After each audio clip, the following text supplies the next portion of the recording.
대강절 세 번째 주일입니다.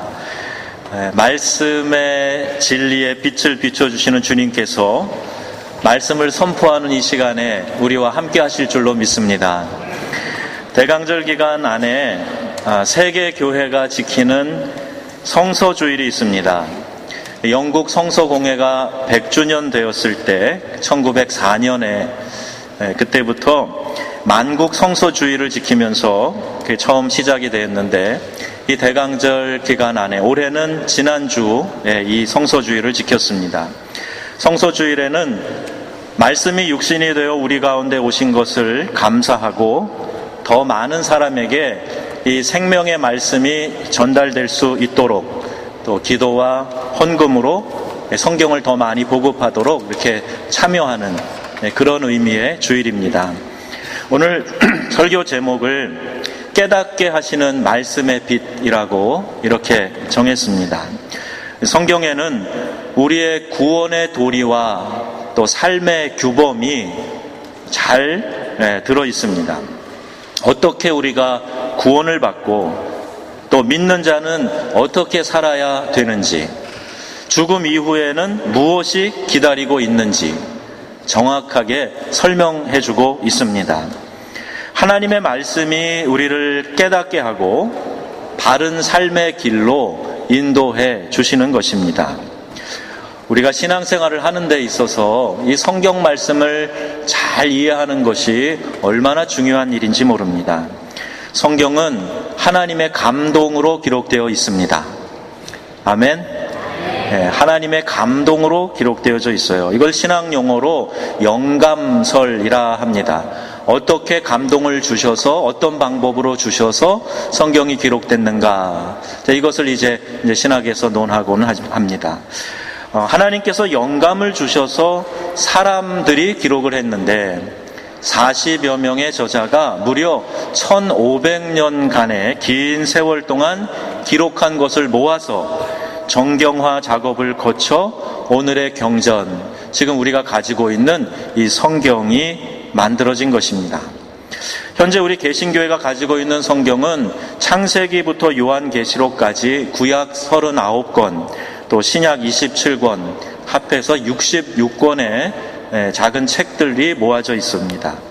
창세기 1장 1절에 태초에 하나님이 천지를 창조하시니라, 이런 선언으로 성경이 시작되고, 요한계시록 제일 마지막 책인 요한계시록 마지막 장 마지막 부분에 아멘 주 예수여 어서 오시옵소서, 부활 승천하신 예수님이 다시 오시는 것을 대망하면서 성경이 끝나요. 맨 마지막 절에 주 예수의 은혜가 모든 자에게 있을지어다 아멘, 이렇게 기록되어 있습니다. 성경은 태초에로 시작해서 아멘으로 이렇게 끝이 납니다. 성경을 마치 백과사전인 것처럼 생각해서 많은 정보가, 모든 정보가 이 성경에 있을 것이다 생각하는 것은 성경에 기록된 목적을 잘 모르시는 거예요. 성경은 정보서가 아닙니다. 오늘날은 이 정보를 인터넷에서 찾지요. 인터넷에 들어가면 자료들이 막 올라와 있어요. 초등학생도 백과사전에 올리고 그런데 그래요. 성경은 우리의 구원을 위한 책입니다. 나에게 왜 구원이 필요한가? 죄란 무엇인가? 하나님은 누구신가? 교회는 무엇인가? 예수 믿는 사람의 삶은 어떠해야 하는가에 대하여서 기록되어져 있는 책이 성경입니다. 성경에 나와 있는 모든 역사와 사건, 그리고 그 교훈은 인류의 구원자이신 예수님이 주인공입니다. 그래서 구약은 오실 메시아 예수 그리스도에 대한 예언과 역사가 기록되어져 있는 책이고, 신약은 오신 예수님께서 하신 말씀과 행적이 기록되어져 있는 것, 이것이 신약 성경입니다. 예수님께서 이 땅에서 행하신 일조차도 낱낱이 기록되어 있지는 않다고 성경이 분명히 말씀하고 있습니다. 그 이유는 단순히 전기문을 기록하는 것이 성경 기록의 목적이 아니기 때문이에요. 오히려 구원의 도리를 성경은 기록하고 있습니다. 성경에 모든 정보가 나와 있는 것 아니지만 우리가 구원받는 길을 알게 되는 데 있어서는 충분한 책이다 하는 얘기죠. 성경은 구원받은 성도들에게 교훈과 책망과 바르게 함과 의로 교육하기에 유익하며 또 이것을 통해서 하나님의 사람이 온전케 되고 모든 선한 일을 행하는 데에 온전케 하려 하심이라. 자, 이것이 성경이 기록된 목적입니다. 이 성경은 여러 사람에 의하여서 다양한 문학적인 형태로 기록되어져 있기 때문에 말씀을 제대로 이해하려면 역사적인 배경, 문학적인 특징, 각 책의 주제와 수신 대상들을 통전적으로 이해해야 말씀을 깊이 있게 이해하는 겁니다. 이단들이 같은 성경을 가지고도 잘못된 교리를 만들어내고 사람들을 미혹시키는 것은 말씀을 해석하는 데서 생기는 오류들 때문이에요. 지나친 비유적인 해석을 한다든지 어느 문장 하나만 딱 떼어내가지고 그 문장을 문자적으로 이해한다든지 또 계시를 받았다고 하면서 성경 말씀을 신비적으로 해석을 한다든지 이해하기 어려운 말씀이나 예언을 억지로 풀려고 하면 이렇게 잘못된 신앙을 만들어내는 것입니다. 말씀을 잘 이해하려면 말씀을 묵상하는 것과 말씀을 듣고 읽고 연구하고 암송하는 것이 잘 조화를 이루어야 됩니다. 여러분 이 문장 어디서 많이 본 것 같지 않아요? 1:1 제자 양육 성경 공부하신 분들은 이 문장이 그대로 거기에 성경 배운 부분에 기록되어져 있어요. 말씀을 묵상하고 듣고 읽고 연구하고 암송하는 것, 이게 잘 조화를 이루어야 말씀을 잘 깨닫는 거예요. 한 가지 예로 오늘 본문 시편 119편의 문학적인 형식을 한번 생각해 보겠습니다. 시편은 모두 150편으로 되어 있지요. 그 중에서 119편이 제일 긴 시입니다. 분량으로도 길지만 또 특색이 있어요. 아주 정성이 담겨 있는 시라고 보통 그렇게 평가를 하고 시편 중에서도 아주 백미와 같다 이렇게 이야기도 합니다. 왜 그런가 하면 이 시편 119편은 좀 구성이 재미나게 되어 있습니다. 히브리어 알파벳이 모두 몇 자인지 아십니까? 22자예요. 22자로 되어 있는 이 알파벳을 가지고 각 그 알파벳마다 8절씩 총 22연으로 구성이 되어 있습니다. 계산을 빨리 해보시면 8 곱하기 22 그래서 176으로 되어져 있는 거예요. 그리고 각 연마다 보면은요, 첫 번째 연에는 첫 번째 알파벳인 알렙으로 시작되는 단어로 쭉 시작을 하는 겁니다. 우리식으로 얘기하면 기억으로 시작되는 단어로 하는 거예요. 감사로 하나님을 영화롭게 하라. 뭐 이런 식으로 해서 시작이 된다는 말이죠. 그렇게 8절을 하고 나면 그 다음 연은 두 번째 알파벳인 베트로 시작이 되는 8절이 또 나오는 겁니다. 아주 수려하게 멋지게 이렇게 조직이 되어 있는 게 시편 119편입니다. 119편의 내용은 뭐냐? 하나님의 말씀을 찬양하기 위한 시예요. 이게 그 내용이고 목적입니다. 그런데 왜 이런 시를 썼을까? 그 첫 번째로 이 시편은 원래 교훈적인 의도로 쓰여진 시다 이렇게 보는 겁니다. 그래서 알파벳을 처음 배우는 학생들에게 그 22자 알파벳을 쭉 나열하면서 하나님이 얼마나 위대하신 분이신가를 찬양하기 위해 이렇게 기록했다는 해석이 있고, 또 두 번째는 이 시편을 통해서 하나님의 율법, 즉 토라가 인간의 삶의 ABC, 가장 기초적인 것이다 라는 것을 설명하기 위함이라고 합니다. 너 기본도 모르냐? 우리 이런 얘기할 때 ABC도 모르냐? 말하는 분들 계시잖아요. 같은 생각으로 이 율법이 우리의 모든 삶의 가르침의 기본이다라는 뜻에서 이렇게 설명하고 있다는 그런 해석이 있어요. 이스라엘 민족이 자신들의 삶을 표현하는 문자의 기본 글자, 이것을 총망라해서 하나님의 율법을 지키는 것, 이것이 삶의 기본이다. 이걸 가르친다는 겁니다. 세 번째로는 하나님의 율법은 이처럼 질서 있고 짜임새가 있는 것이어서 우리의 삶이 토라로 질서가 잡혀 있다면 인생은 하나님이 계획하신 복을 향하여 나아가고 있는 것이다. 이것을 가르치기 위함이다. 주경학자는 이렇게 해석을 하기도 합니다. 인간의 완전한 삶을 살기 위해서는 어떠한 문제나 위기가 직면하더라도 이 율법에 기록되어 있는 말씀을 잘 순종해 나아갈 때 우리가 하나님이 주시는 평안과 기쁨, 안전 가운데 살아갈 수 있게 된다는 이야기지요.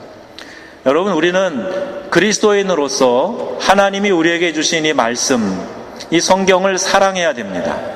많이 사랑해야 됩니다. 우리가 얼마나 이 말씀을 사랑하고 있는가 한번 생각해 보는 기회가 됐으면 좋겠어요. 왜냐하면 이 말씀이 우리를 밝혀주는 빛이 되기 때문입니다.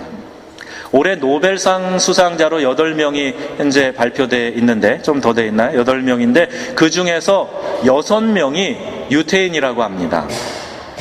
유태인은 전 세계 인구의 0.2%밖에 되지 않은데 그동안 노벨상을 받은 모든 수상자들의 22%가 유태인이라는 거예요. 아시는 것처럼 유태인들의 자녀 교육은 참 유별납니다. 아이가 글을 알 때쯤 되면 이 율법이 있는 책에, 율법책 겉에다가 꿀을 바른다 그래요. 그리고 그 꿀을 핥아먹게 한답니다. 부모가 아이에게 가르쳐주는 교훈은 이거예요. 너희가 이 율법책에 있는 말씀들이 마치 꿀처럼 달콤하게 너의 삶을 인도할 것이다. 내가 이 말씀을 지켜나가면 너의 삶이 꿀처럼 달콤한 삶이 될 것이다. 이런 교훈을 한다는 겁니다. 그리고 유태인들은 어디 가나 한 권의 책과 하나의 건물을 잊은 적이 없다는 거예요. 그 책은 성경이고 그 건물이 회당입니다. 우리가 아는 것처럼 성경은 하나님의 말씀이지요. 그리고 그 성경을 가르치는 학교, 곧 교육기관이 바로 회당입니다. 말씀을 중요하게 생각해서 어디 가나 그 말씀을 삶의 기초로 삼고 그것을 가르치는 일을 제일 우선시 하였더니 유대인들이 그 어려운 상황 속에서도 돋보이는 그런 사람들이 많이 배출되었다는 그런 설명이에요.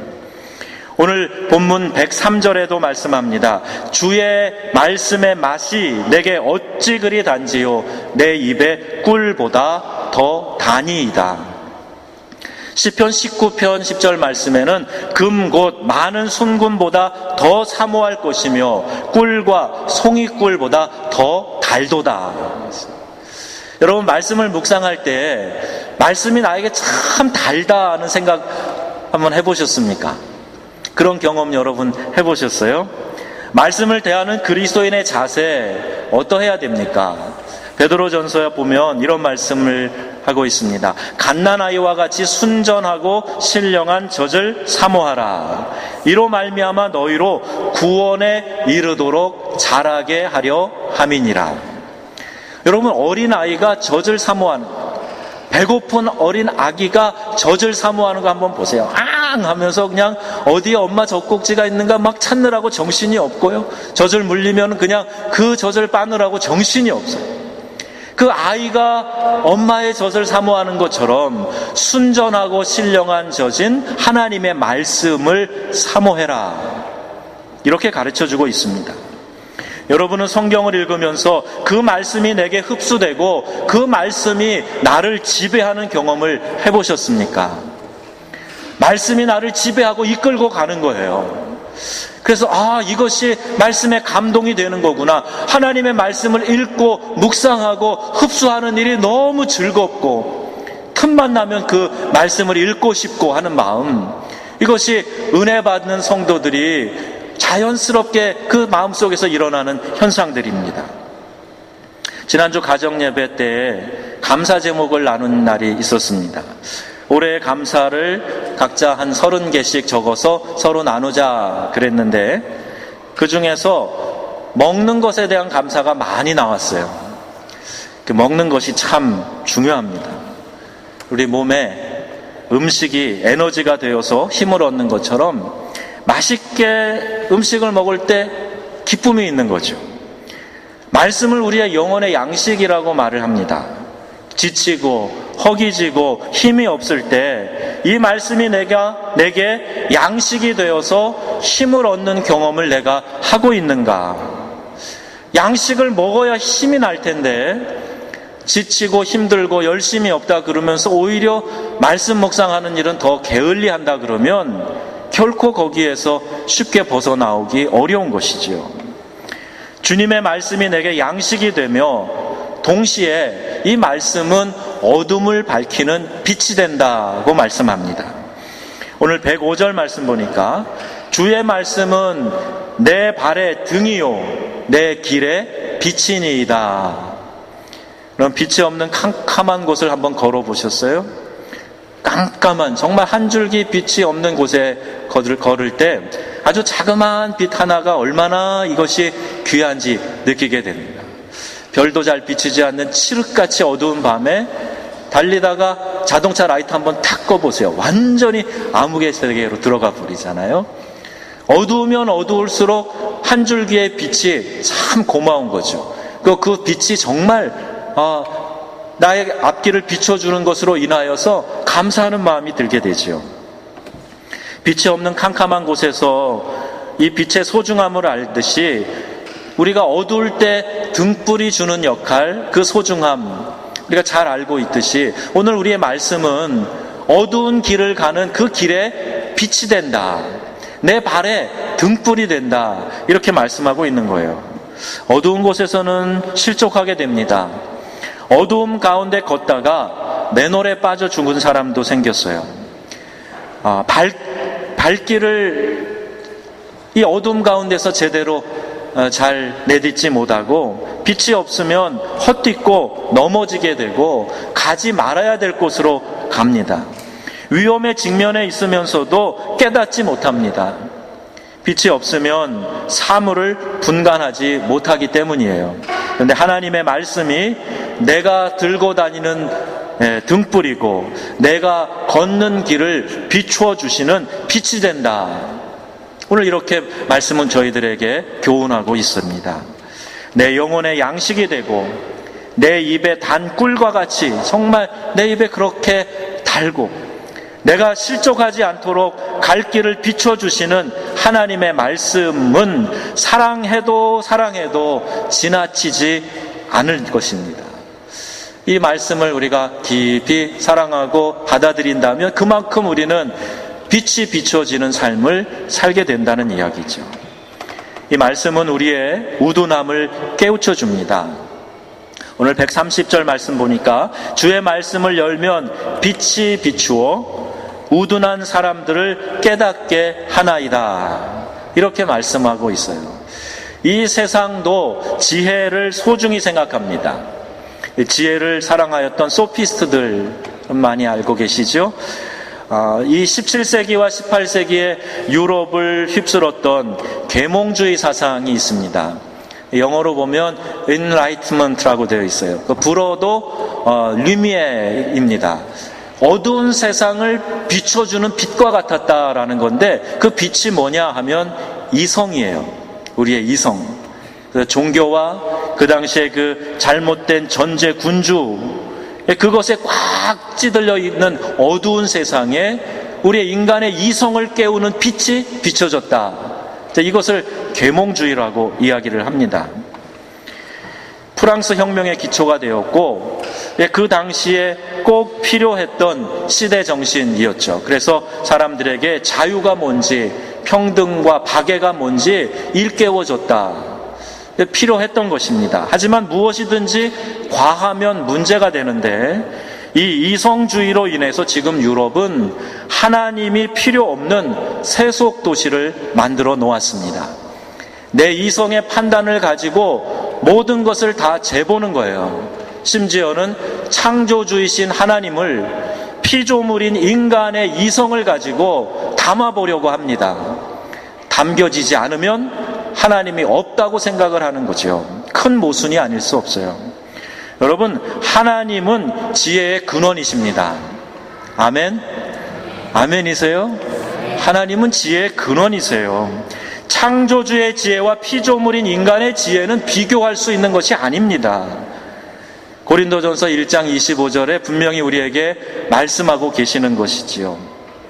하나님의 미련한 것이 사람의 지혜에 있는 것보다 낫다. 하나님이 미련하시겠습니까? 그런데 그럼에도 불구하고 사람이 아무리 똑똑하다고 생각하는 그것보다 하나님의 미련한 것이 훨씬 더 뛰어나고 지혜로우신 거다. 이렇게 비유적으로 표현하는 거예요. 그럼에도 불구하고 인간은 자신의 이성의 한계를 인정하지 못하고 그 안에 자꾸 하나님을 가두어 두려고 합니다. 철저히 내 이성이 기준이기 때문에 그렇습니다. 그러나 성경은 말씀합니다. 여호와를 경외하는 것이 지식의 근본이오늘 미련한 자는 지혜와 훈계를 멸시하느니라. 하나님을 인정하지도 않으면서 지혜 있다고 생각하는 것은 뭔가 잘 모르고 있는 겁니다. 야고보서 1장 5절에 너희 중에 누구든지 지혜가 부족하거든 후히 주시고 꾸짖지 아니하시는 하나님께 구하라. 그리하면 주시리라. 여러분, 이 말씀을 한번 보세요. 하나님이 지혜의 근원이시기 때문에 그 지혜를 베풀어 주실 수 있다는 거예요. 누구에게? 지혜가 부족하다고 생각하고 하나님께 구하는 사람에게 그 지혜를 주신다는 얘기입니다. 요새 IQ에 대한 이야기를 하는데 Intellectual Quotient, IQ 이렇게 얘기하잖아요. 그래서 IQ가 좋아야 된다. 그래서 한동안 학교 다닐 때 해마다 IQ 검사를 했습니다. 저는 그 검사할 때가 참 신나고 좋았어요. 여러분들은 표정을 보니까 별로 안 그러셨던 것 같습니다. 그런데 한동안 그렇게 하더니 이 IQ만 가지고 되는 게 아니다. 머리 좋은 것보다 똑똑한 것보다 더 필요한 게 있는데 사람의 이 감성 지수가 좀 더 있어야 된다. 그래야 사람들하고 잘 어울려서 일도 잘하고 분위기도 좋게 만들고 그런다. 그래서 이 감성 지수, Emotional Quotient, EQ를 굉장히 많이 강조했어요. 어떻게 측정하는지 모르지만 하여튼 EQ가 높아야 된다. 이 얘기를 한참 하더니 요새는 좀 다른 생각들을 합니다. 뭔지 모르지만 그것 말고 또 필요하다는 거예요. 근데 우리 신앙인들은 분명히 알고 있는 게 하나 있어요. 그걸 SQ라고 얘기합니다. Spiritual Quotient이에요. 영성 지수. 영적인 지수가 높아야 그래야 이 세상을 살아가면서 능력 있는 삶을 산다는 겁니다. 왜 그런가? 우리 사람이 유일하게 하나님께서 영으로 창조하신 존재이기 때문에 그래요. 우리 사람은 영성을 가지고 있습니다. 그래서 내 영이 만족하지 않으면 결코 우리는 우리의 삶에서 만족할 수가 없는 거예요. 물질로, 다른 어떤 조건으로, 명예로 나를 감싸고 높여놔도 내 영이 만족하지 않으면 진정한 만족이 있을 수 없다는 겁니다. 영성 지수는 뭐냐 하면 내가 영으로 하나님을 경험하고 하나님과 교감하는 지수를 말하는 거예요. 얼마나 깊이 하나님을 느끼는가. 똑같이 예배를 드려도 하나님을 경험하고 느끼는 그것이 같지가 않습니다. 어떤 사람들은 하나님을 깊이 느낄 수 있어요. 감격이 막 내 마음속 저 밑에서부터 올라옵니다. 예배당에 들어오기 전까지 있었던 그 막 찌들이고 눌려있는 그 마음들이 다 사라지면서 내 영이 막 기뻐하면서 찬양하는 걸 경험하게 돼요. 이게 영성 지수가 높은 사람들이 하나님을 만나는 순간 느끼게 되는 경험이에요. 근데 이게 없으면, 이게 저 밑으로 내려가 있으면 똑같은 환경에 있어도 은혜 못 받습니다. 하나님을 느끼지 못하는 거예요. 아예 믿지 않는 사람 영성 지수를 제로라고밖에 말할 수 없는 거죠. 그럼 이 경험이, 이 영성이 풍부한 사람이 하나님의 일을 하게 될 때 자원함과 기쁨으로 하게 되고 교회도 건강해지는 겁니다. 고린도전서 14장 12절에 말씀합니다. 그러므로 너희도 영적인 것을 사모하는 자인즉 교회의 덕을 세우기 위하여 그것이 풍성하기를 구하라. 교회의 덕을 세우기 위해서 영성의 풍성함을 구하라. 이렇게 말씀하고 있어요. 영적인 공동체인 교회는 인간의 이성으로, 이 세상의 방법으로 하는 것이 아니기 때문입니다. 바울은 우둔함에 빠져 있던 갈라디아 교회 사람들의 어리석음을 깨우쳐주고 있어요. 갈라디아서 3장 말씀 보니까 어리석도다 갈라디아 사람들아 누가 너희를 꾀더냐 이렇게 질책합니다. 그들은 무엇이 문제였습니까? 율법의 행위가 아니라 믿음으로 그들은 구원을 받았어요. 그들이 성령을 받은 것도 동일하게 믿음으로 받았습니다. 행위가 아니었어요. 그런데 가만히 들어온 사람들이 복음의 내용을 변질시켰던 것입니다. 바울은 갈라디아서 전체를 통해서 이를 강하게 질책하고 있는 거예요. 갈라디아서 1장에 이렇게 시작합니다. 은혜로 너희를 부르신 이를 이같이 속히 떠나 다른 복음을 따르는 것을 내가 이상하게 생각하노라. 아니 너희가 은혜를 받고 그 은혜 때문에 믿음으로 말미암아 구원을 얻었는데 어떻게 그렇게 빨리 다른 복음, 변질된 복음을 속히 따라가느냐. 참 이상하다. 이렇게 말하고 있는 거지요. 다른 복음은 없나니 다만 어떤 사람이 너희를 교란하여 그리스도의 복음을 변하게 하려 함이라. 여기 교란이라는 단어를 사용했습니다. 전파를 제대로 수신하고 있으면 깨끗하게 우리가 라디오 청취하죠. 그런데 교란 전파가 있으면 시식시식하고 잘 들리질 않습니다. 우리가 복음을 선명하게 받아서 내가 하나님의 은혜로 믿음으로 구원받았다라고 분명한 구원의 진리를 알고 있는데 슬그머니 들어온 사람들이 이것을 변질시켜 놓고 교란시켜서 헷갈리게 만드는 거예요. 아, 믿음 말고도 뭐가 또 좀 필요한가 보다. 우리의 전통대로 모세를 통하여 주셨던 율법도 지켜야 구원을 받나 보다. 자꾸 혼돈스럽게 만들어 놓는 겁니다. 8절과 9절에 바울은 반복해서 2번 강하게 얘기합니다. 다른 복음을 전하면 저주를 받을 것이라. 아니 하늘에서 온 천사라도 내가 너희에게 전해준 이 그리스도 예수의 십자가 복음 외에 다른 복음을 전하면 저주를 받을 것이다. 강하게 얘기하고 있습니다. 갈라디아서 4장 20절 말씀에 내가 이제라도 너희와 함께 있어 내 언성을 높이려 함은 너희에게 대하여 의혹이 있음이라. 왜 잘못된 복음에 그렇게 속히 빠져들어가냐? 왜 교란시키는 거짓된 복음에 미혹되느냐? 내가 당장이라도 너희에게 달려가서 언성을 높여 너네들을 좀 꾸짖고 고쳐주고 싶다. 이렇게 말하고 있는 거지요. 하나님이 어떻게 해서 우리를 구원해 주셨는데 자신의 이성으로, 자신의 판단으로 그냥 믿는 건 뭔가 부족해. 율법을 지켜야 구원을 받을 수 있는 거야. 우리 조상들이 오래전부터 이거 우리 준수하고 있지 않았느냐고. 이렇게 이야기하면서 슬그머니 슬쩍 바꿔놓으려고 하는 거죠. 이 주장에 대하여서 갈라디아 교인들이 흔들리고 미혹되는 것, 이것을 통탄하고 있는 겁니다. 예수님의 대속의 죽음에 뭔가를 첨가해야 구원이 완성된다라는 이 헛된 생각, 이것보다 더 크게 십자가의 그 숭고한 정신을 모독하는 게 어디에 있겠습니까?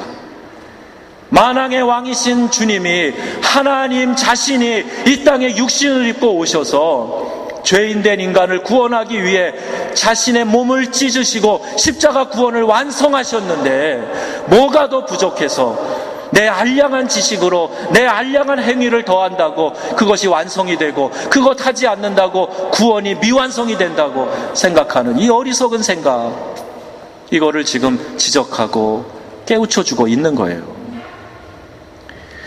여러분, 예수님의 대속의 죽음, 마치 뭔가가 더 첨가되어야 완성될 것 같다는 생각, 그것은 인간의 헛된 교만에서부터 시작이 되는 겁니다.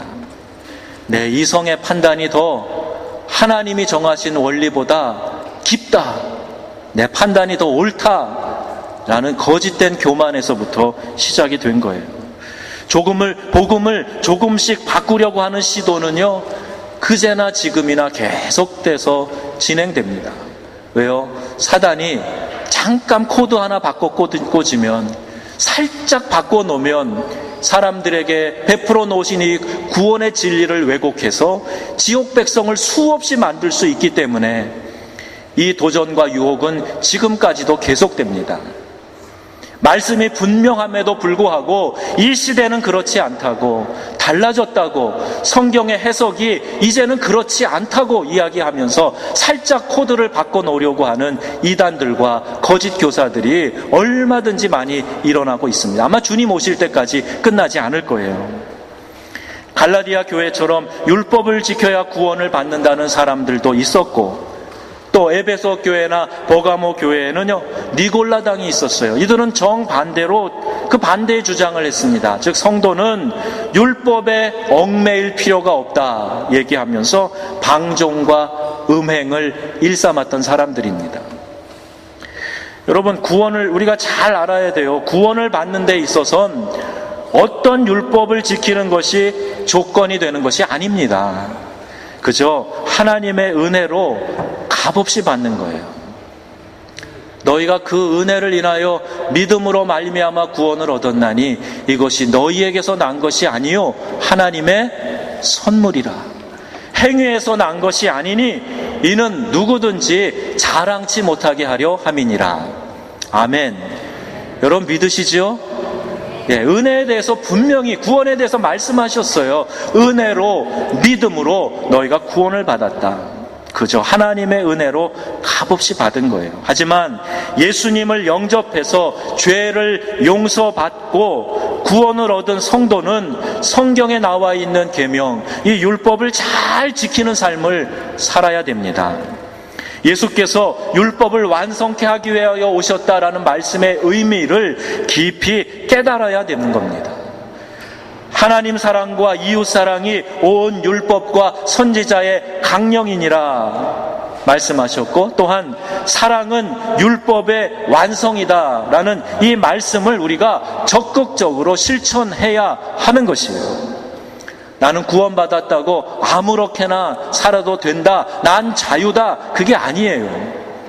그러나 구원의 조건에 있어서만큼은 우리의 행위로, 우리의 다른 노력으로 거기에다 더 가할 수 있는 것이 아무것도 없습니다.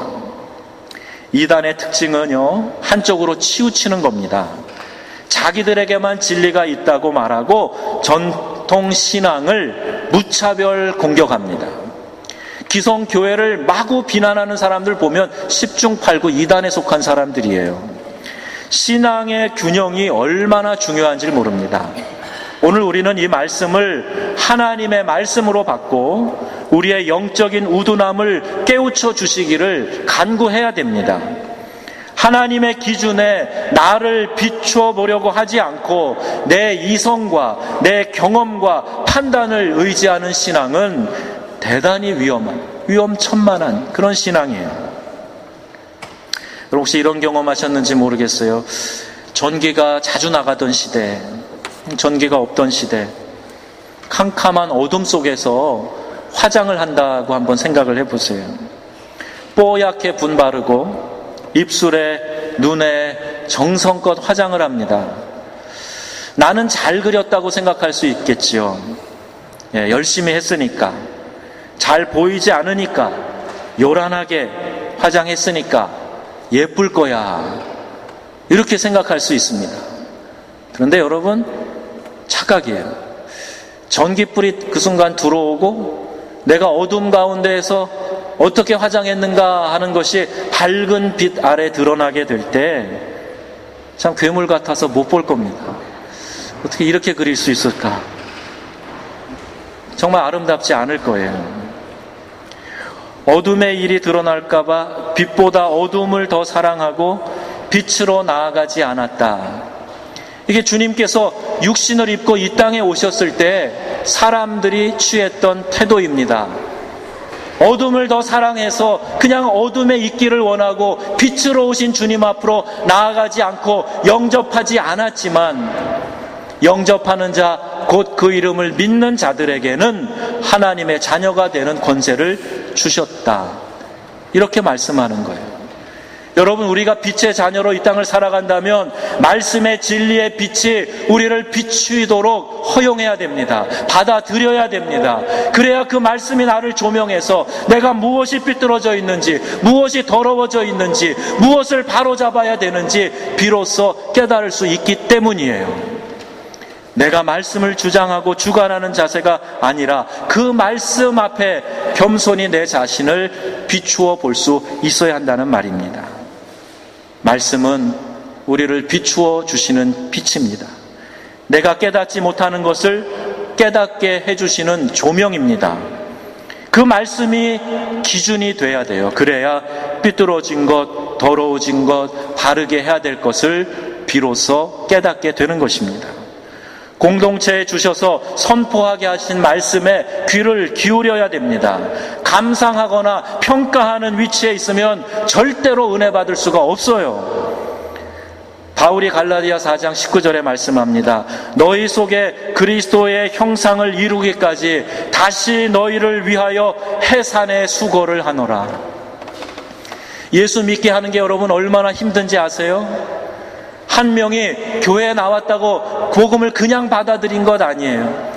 그 심령이 감격적으로 복음을 받아들이고 내가 예수 그리스도를 인격적으로 받아들이고 구원받은 한 영혼이 되는 것 쉬운 일이 아닙니다. 해산의 고통이 있어야 되는 거예요. 바울은 그렇게 갈라디아 교인들에게 복음을 전했고 믿음으로 그들을 자녀로 얻었어요. 그런데 거짓된 복음, 거짓된 교사가 전하는 복음을 변질시키고 교란하는 것에 미혹돼서 그들을 다시 가르쳐서 그들을 그리스도의 형상이 그들에게서 세워지도록 또 한 번 해산하는 수고를 내가 해야 되겠구나. 이 이야기를 하고 있는 겁니다. 성도들을 위해 기도해주고 그들의 신앙을 돌봐주고자 하는 목회자의 역할, 그 간절한 사명을 바울은 지금 이 구절을 통해 토해내고 있는 거예요. 여러분, 거듭난 하나님의 자녀이십니까? 여러분, 구원받은 하나님의 백성이세요? 여러분, 어떻게 구원받으셨습니까? 여러분의 그 구원 잘 지키셔야 됩니다. 내가 구원받은 하나님의 자녀가 맞다면 하나님의 자녀답게, 빛의 자녀답게 이 세상을 살아가기 위해서 주님 말씀으로 조명하여 주시옵소서. 말씀의 빛을 비춰 주시옵소서. 그래서 내 본의로 신앙하는 것이 아니라 주의 말씀에 나를 맞추어 가면서 신앙생활하게 하시고, 그래서 내 영혼이 풍요롭고 성장하는 것을 경험하게 하여 주시옵소서. 이것이 오늘 우리 공동체의 고백이 되어야 될 줄로 믿습니다. 말씀은 빛으로 우리에게 다가오셨어요. 태초에 계시던 말씀이 육신이 되어서 이 땅에 오신 분이 예수님이십니다. 그분이 대속의 죽음을 죽으시고 부활 승천하신 후에 성령을 우리에게 보내주셨습니다. 우리는 지금 이 성령의 시대에 살고 있습니다. 성령님이 우리 안에 계시면서 어떤 역할을 하고 계세요?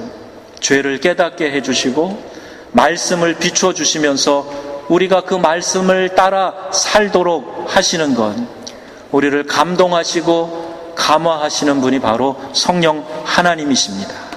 하나님의 말씀을 깨닫게 하시는 거예요. 조명해 주시는 겁니다. 말씀을 깨닫게 하시는 빛으로 우리에게 비춰주시는 주님의 은혜를 간구하는, 그 빛으로 인도하시는 그 인도를 따라가는 저와 여러분, 우리 연합교회 공동체 신앙의 삶이 되어지시기를 주 예수님의 이름으로 축원합니다. 아멘. 기도하겠습니다.